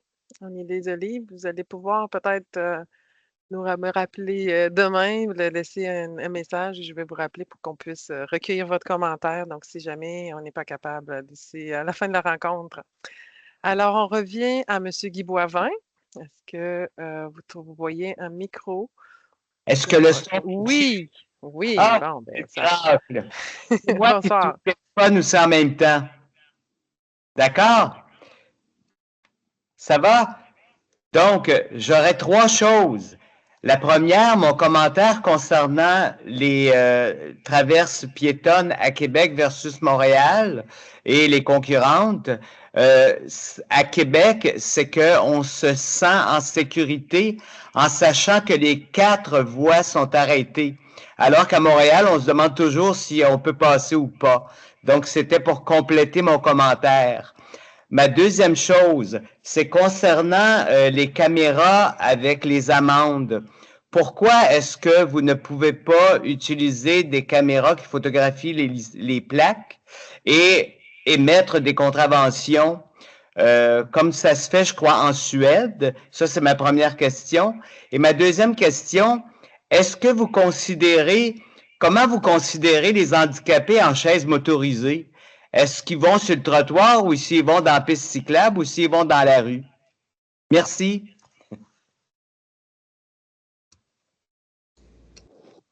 On ne t'entend pas, Christina. Désolée, oui. Merci, M. Boivin. Donc, M. Chapon, si vous souhaitez répondre. Surtout, c'est sûr qu'on revient un peu avec les caméras. Vous l'avez déjà expliqué, mais peut-être répéter pourquoi on ne peut pas mettre des caméras radar ou M. Lachance, si vous le souhaitez, en tout cas. Peut-être répondre Hervé est excellent pour l'expliquer d'un niveau technique. Je vais prendre peut-être le volet politique de la chose. Sachez, M. Boivin, que c'est la volonté de la Ville de Québec de pouvoir avoir notre propre pouvoir en matière de positionnement et d'utilisation de caméras photoradar. Cependant, le projet de loi 48 qui a été déposé par le gouvernement du Québec n'a pas répondu favorablement à notre demande à ce niveau-là. Donc, on continue notre pression auprès du gouvernement du Québec pour faire débloquer le tout à notre avantage, parce qu'effectivement, on croit que la ville est la mieux positionnée pour être capable de prendre les décisions de façon autonome quant au positionnement, au temps et tout ça. Bref, sachez qu'on aimerait ça avoir cette liberté-là, on milite pour cette liberté-là et on espère que le projet de loi évoluera pour nous laisser, en tant que municipalité, le droit de le faire selon nos propres jugements. Voilà. Parfait, merci. Il y avait la question également concernant les quadriporteurs, où ils devront aller sur le trottoir, sur la piste cyclable, sur la rue. Est-ce qu'il y a une réglementation là-dessus? Je ne vais pas vous répondre dans le détail, parce que c'est un dossier que je connais moins, mais ça fait partie de la famille des aides des APTM, là, c'est ce qui est appelé par le gouvernement du Québec. Il y a encore, c'est encore un peu un projet pilote actuellement. Puis je vais donner un exemple, il y a des véhicules à mobilité réduite qui sont bridés à 10 km/h. Une personne hier, là, à la table de concertation d'accessibilité universelle, nous disait, mais à 10 km/h, on est considéré comme quelqu'un qui peut provoquer une collision, donc qui est dangereuse pour les autres parce qu'elle ne roule pas assez vite. Alors, il y a encore beaucoup d'ajustements à faire dans toutes les modifications réglementaires qui doivent être révisées par le gouvernement. Puis c'est la raison pour laquelle on souhaiterait que le gouvernement il prenne le dossier à bras-le-corps pour étudier tout ce qui doit être modifié, que ce soit donc sur la vitesse des véhicules, le droit de rouler sur le trottoir ou non, parce que quand on a un quadriporteur à 10 km/h qui est sur une chaussée, c'est dangereux.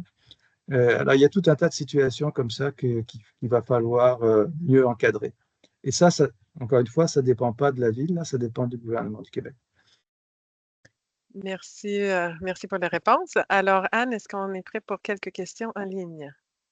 Oui, bien sûr. Alors, on a d'abord Madame Villeneuve qui demande, est-ce qu'il a été prévu de sécuriser les accès aux installations sportives? Elle parle du centre Max Monod, par la rue Cambronne, là, en vélo avec les enfants, ça ne semble pas facile. Ou même pour les adultes, ce n'est pas optimal pour la sortie d'autoroute. Donc, première question. Elle fait remarquer que ce qui va être prévu comme à Vancouver, que lorsque les feux piétons sont demandés, ça ne fasse pas tourner le feu rouge pendant 2 tours. Donc, ça pourrait tourner automatiquement avant que les piétons puissent se passer. Donc, pour elle, 60 à 90 secondes va paraître court, mais lorsqu'il y a des intempéries, on préfère être prioritaire. Alors, 2 questions de Mme Villeneuve. Merci. Alors, est-ce que Hervé, on le prend un commentaire ou bien...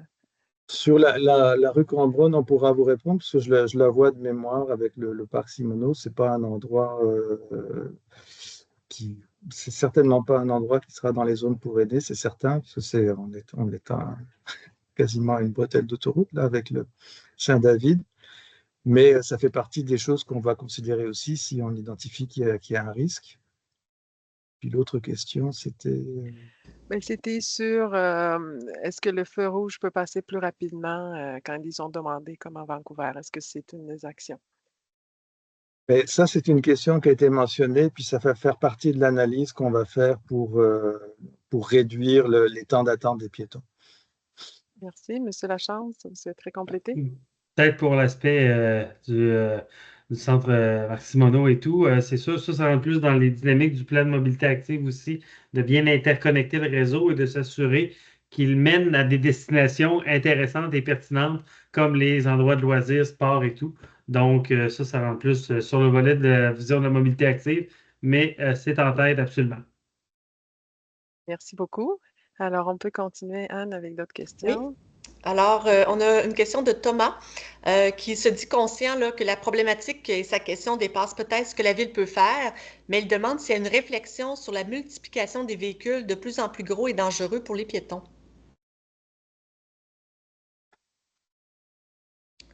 Ça peut être pris aussi comme un commentaire, là. Il n'y a pas de... Je peux vous faire un bout de réponse.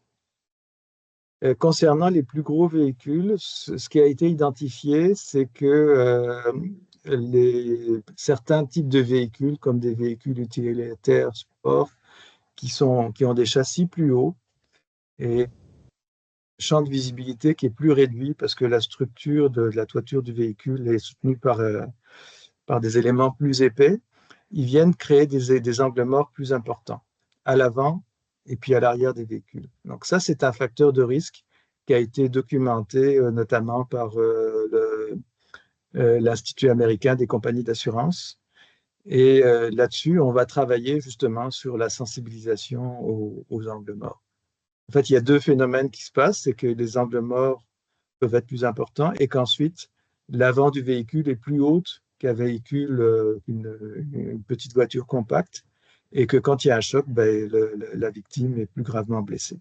Donc ça, c'est très documenté, effectivement. Merci. On pourrait poursuivre avec une question de M. Mackey qui demande si la conception des trottoirs fera l'objet d'une révision pour éviter autant que possible les chutes piétons. Ben, je dirais que tout le guide d'aménagement des rues, il revoit de fond en comble les façons qu'on veut aménager nos nouvelles rues. Et ça inclut également, c'est pas uniquement le trottoir ou la chaussée ou la présence ou non de stationnement, mais ça inclut aussi les aménagements paysagers, les façons de faire le drainage des eaux pluviales. Il y a vraiment, vous allez voir, là, ça va être un guide beaucoup plus étoffé, beaucoup plus complet que celui qu'on avait réalisé en 2009.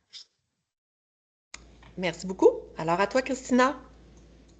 Oui, donc, juste un instant. Alors, M. Mathis Gagnon pose comme question, les corridors vivacité sont assez nouveaux pour les automobilistes et les vélos. Je crois que plusieurs ne savent pas quelles sont les règles à suivre, ce qui mène à de la frustration de chaque côté. Les vélos, micromobilité, l'automobiliste pensent tous qu'ils ont priorité. Est-ce que vous pensez que faire de la sensibilisation pour les autres, est-ce que vous pensez faire de la sensibilisation pour les automobilistes et les vélos? Oui, ben, excellente question. Effectivement, c'est un nouvel aménagement qui fait son entrée à la Ville de Québec depuis quelques années. Non, mais en fait, c'est très court. On est la deuxième année. Tout ça pour dire que oui, on a déjà fait des actions, entre autres avec Accès Transport Viable cet été, qui ont fait des approches sur l'ensemble des usagers de la route. On va continuer à faire ces actions-là, soyez-en assurés. Et ça fait partie aussi des éléments que Hervé a soulignés dans la dernière partie de la présentation là, sur lequel la cohabitation et les messages de sensibilisation, de respect de l'ensemble des usagers se doivent d'être mis de l'avant. On pense qu'il y a beaucoup de travail à faire à ce niveau-là et on va l'accomplir sans faute. Parfait, merci. Alors, une autre question du Comité de citoyennes et citoyennes de Sens Sauveur. Bonjour, deux questions ici. Est-ce que la liste des sites et des artères accidentogènes à corriger sera accessible? Et deuxièmement, la tolérance au choc physique est au cœur de la stratégie et vous posez plusieurs mesures intéressantes pour les aînés et les écoliers. Mais rien n'est prévu pour les enfants d'âge préscolaire. Pourquoi? Est-ce que des représentants du milieu de la petite enfance étaient sur le comité consultatif? Donc, deux questions. Première, concernant la liste des sites accidentogènes, est-ce qu'elle est accessible? Ben, elle est déjà dans la première stratégie 2020-2024. Par contre, ce qu'on va pouvoir publier, c'est les endroits où on a fait les corrections et puis les endroits où on planifie poursuivre les corrections pour la période 2025 et 2029. Parfait, merci. Et il y avait aussi la question de l'âge préscolaire. Donc, est-ce que c'est parce qu'ils sont accompagnés plus souvent par des parents? C'est ça. Parce que les enfants sont presque jamais seuls avant d'être à l'école primaire. Ils sont toujours accompagnés par les parents. Parfait, merci. Alors, Anne, je te laisse la parole pour d'autres questions. Merci, Christina. Alors, on poursuit avec Thomas. qui parle de la sensibilisation des conducteurs. Elle demande s'il va y avoir un travail qui va être fait avec les chauffeurs du RTC. Certains véhicules roulent très vite et très proches des trottoirs. Il y a du reste eu un cas de collision récemment sur Charest.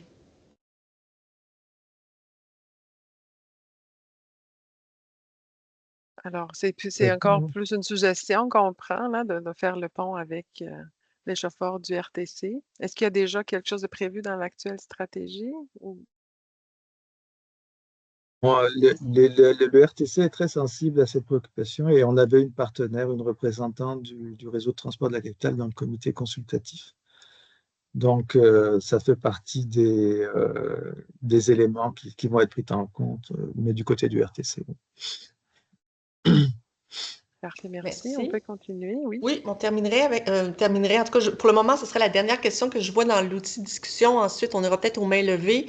Monsieur Mackay qui dit il y a une approche à faire auprès du MTMD pour clarifier la priorité légale quand le feu cycliste est rouge et le feu piéton est en fonction. Alors, je pense que c'est plus un commentaire qu'une question. Alors, ça ferait le tour là, pour l'outil conversation et on irait peut-être, Christina, là, aux participants. On avait Mme Vézina et M. Boivin. Oui, donc on est rendu en deuxième tour de parole. Donc, M. Boivin, je vais... Peut-être, Anne, il y a une autre question de M. McKay, je pense, qui n'a pas été lue, qu'il y a des organismes aux États-Unis, ou c'était plus un commentaire qu'il faisait pendant que Oui, je c'était laisse... plus une réponse, je pense, Parfait. que M. McKay faisait à Thomas. Ah, parfait. Alors, je vais laisser M. Boivin. Alors, vous pouvez activer votre micro. M. Boivin. Ah, attendez un petit peu. C'est encore. Alors, M. Boivin? Oui? Est-ce que ça fonctionne? Oui, ça fonctionne. Ah, j'ai un ordinateur nouveau, c'est de la merde. Félicitations. Bon. Pour l'ordinateur nouveau, je vous le dis. Oui, alors, on vous entend. Avez-vous pensé à ajuster les feux selon les heures du jour? Par exemple, le soir, il y a peu de raisons pour que les feux rouges soient aussi longs. Et même qu'il y ait un feu rouge, il pourrait y avoir des détecteurs de véhicules pour comme au coin de Bonaire et René Lévesque, qui pourraient être déclenchés les soirs. Est-ce que vous avez pensé à une avenue comme ça? Merci. Merci beaucoup. Alors, est-ce qu'on a pensé à ce type d'approche ou on le prend comme commentaire? En fait, il y a déjà des programmations qui sont ajustées selon les périodes horaires. Et puis, je vous rappellerai un autre... En fait, on est en train de mener un partenariat avec Google qui s'appelle Google Green Light. Et puis, Google, c'est le Big Brother qui vient nous dire, à certains endroits, vous pourriez apporter des améliorations, justement comme celles que vous mentionnez, monsieur, en disant, peut-être qu'en ajustant les feux, vous allez améliorer la fluidité, puis en améliorant la fluidité, en évitant qu'il y ait une auto qui s'arrête alors qu'il n'y a plus personne, ou un camion, vous allez réduire les émissions de gaz à effet de serre à cause de l'arrêt démarrage du véhicule. Donc oui, on le fait déjà, et en plus, on l'affine, on le peaufine avec le partenariat qu'on a avec Google Green Light. Parfait, merci beaucoup. Merci, M. Boivin. Alors, j'ai envie de maintenant Mme Véronique Vézina. Alors, vous pouvez activer votre micro. Oui, bonsoir. Avant de poser ma question, bonsoir. Avant de poser ma question, répondre à celle de M. Boivin tantôt. Les AMM, les aides à la mobilité motorisée, donc les fauteuils roulants électriques et les quadriporteurs, dans le cas de la sécurité routière, sont considérés comme des piétons et elles sont autorisées puisqu'elles sont motorisées à rouler sur les voies cyclables. Mais en premier choix, ce sont des piétons, donc elles peuvent rouler sur les trottoirs. Pour l'instant, est-ce qu'il y aura des changements? Ça, c'est à voir, mais pour l'instant, c'est comme ça que c'est indiqué. Ma question est, on parle beaucoup de sensibilisation, d'éducation à faire auprès des différents utilisateurs de la route, notamment les cyclistes, mais je dirais même les piétons. Est-ce qu'on prévoit dans la future stratégie mettre en place peut-être certaines mesures coercitives si on voit que l'éducation, la sensibilisation, il y en a quand même qui se sont faits dans les dernières années? Puis on se bute encore au même problème, surtout sur les artères, mais aussi sur la cohabitation des voies cyclables avec les voies piétonnes. Est-ce qu'il y a des mesures coercitives qui pourraient être mises en place? Merci, Madame Vézina. Alors, C'est pour ça oui, que, notamment, on veut plus de contrôle automatisé. Ça a été exprimé plusieurs fois, ça a été exprimé dans le cadre d'un mémoire qui a été adressé au gouvernement, pas uniquement pour le contrôle des limites de vitesse, mais aussi pour le contrôle des feux de circulation. Actuellement, il y a une intersection qui est contrôlée. Sur le respect des feux de circulation, on voudrait qu'il y en ait plus. Je pense que tout le monde le sait, à Québec, il y a une certaine délinquance là, qui est très répandue de non-respect des feux de circulation. Alors oui, effectivement, il y a des mesures de contrôle qui vont être faites. Oui, il y aura aussi des opérations policières qui viseront tous les usagers qui ne respectent pas le code de sécurité routière aussi. parfait. Merci beaucoup, Monsieur Lachance. Vous souhaiterez rajouter quelque chose? Oui, je me permettrais d'ajouter là, que l'intégration des aménagements autonomes peut aider aussi à diminuer les infractions dans le sens où on est là pour justement, quand les gens savent qu'on est plus en mode surveillance et qu'il y a des contraventions qui sont amenées, nécessairement, ça amène des changements de comportement. Donc, l'objectif est double à cet effet. Merci beaucoup. Alors, je pense qu'on n'avait pas d'autres questions. En fait, on a une question de M. Fleury, mais on lui demandait une précision parce que c'était pas clair. Est-ce que OK, non. Est-ce que la sortie de pont Rivière-Saint-Charles sont dans l'autorité municipale ou provinciale? Mais est-ce qu'on parle de sortie de pont? C'est pas à côté des Rivières-Saint-Charles. Donc, est-ce qu'on parle des ponts de la Rivière-Saint-Charles? Peut-être que des ponts, oui. Ou du pont. Bon, en tout cas, si vous pouvez préciser, M. Fleury, parce qu'on voudrait savoir à quel endroit vous voulez avoir l'information. Alors, est-ce qu'il y a d'autres questions? Je n'ai pas d'autres mains Non, levées. non, je vois ni dans l'outil discussion et plus de mains levées. Je pense que ça ferait le tour, Christina. Oui, bien, merci beaucoup. Merci à tous pour votre présence. C'est très apprécié. C'est la première activité de participation dans le cadre de la stratégie de sécurité routière 2025-2029. Puis on vous rappelle qu'il y en a 2 autres séances le 20-22 janvier. Donc, sur la page de la participation, vous pouvez trouver l'information pour vous inscrire. On vous attend en grand nombre. Alors, sans plus tarder, j'inviterai donc M. Pierre-Luc Lachance pour le mot de la fin. Merci beaucoup, Christina. Un gros merci à Hervé pour la qualité de la présentation. Là. Il y avait beaucoup de données, beaucoup d'éléments.